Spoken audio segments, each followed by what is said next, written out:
Hello everyone, welcome back in মিষ্টি Prius another's mini blog. তোমরা তো আগের পার্টে দেখেইছিলে আমরা ঠাকুর দেখতে বেরোবো। এটা হলো জগদ্ধাত্রী পুজোর পার্ট 2 ব্লগ। দেন তো আমরা ঠাকুর দেখতে বেরিয়ে পড়েছিলাম। ফার্স্টেই তো চলে এসেছিলাম বাড়ির কাছের উদয়নের ঠাকুর দেখতে। তোমরা যারা এখনো অবধি আমাদের চ্যানেলটা সাবস্ক্রাইব করোনি, ঝটপট করে সাবস্ক্রাইব করে বেল আইকনটা ক্লিক করে দাও। দেন আমরা এসেছিলাম তরুণ সঙ্গে নতুন মাকে দর্শন করতে। তারপরে তো আমরা গেছিলাম ভাই ভাই সঙ্গে ঠাকুর দেখতে। এবছর তো জগদ্ধাত্রী পুজোয় খুব বৃষ্টি হয়েছে, তাই আমাদের ঠাকুর দেখতে বেরোতে তো বেশ রাত হয়ে গেছিল। দেন তো বর্ধি ভাই এখানে আমাদের সবাইকে ফুচকা খাইয়েছিল। আর কৃষ্ণনগরের পুজো মানে তো রাজা কৃষ্ণচন্দ্রের প্রতিষ্ঠিত ঐতিহ্যপূর্ণ পুজো। এখানে তো ঠাকুর প্যান্ডেল এতই সুন্দর হয় যে প্রত্যেক বছর প্রতিটা প্যান্ডেলই প্রাইজ পায়।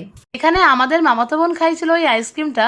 দেন তো আমরা অন্নপূর্ণা সরণির অন্নমাতাকে দর্শন করতে গেছিলাম। এখানকার থিম ছিল দুধসাগর। দুর্দান্ত পুজো হয়েছিল আর ভীষণ সুন্দর ডেকোরেশন হয়েছিল। আর কৃষ্ণনগর মানেই তো ঠাকুরের অপূর্ব সাজ, যা দেখতে দূর দূরান্ত থেকে লোক আসে। দেন আমরা এসেছিলাম শিবতলা বারোয়ারির প্যান্ডেল দেখতে। আজকের ব্লগটা তোমাদের কেমন লাগলো অবশ্যই কমেন্ট বক্সে কমেন্ট করে জানিও। আরে চললে কোথায়, যারা ফেসবুক ইনস্টাগ্রাম থেকে দেখছো তারাও ফলো করে যাও। আজকের মতো এইটুকুই, বাই।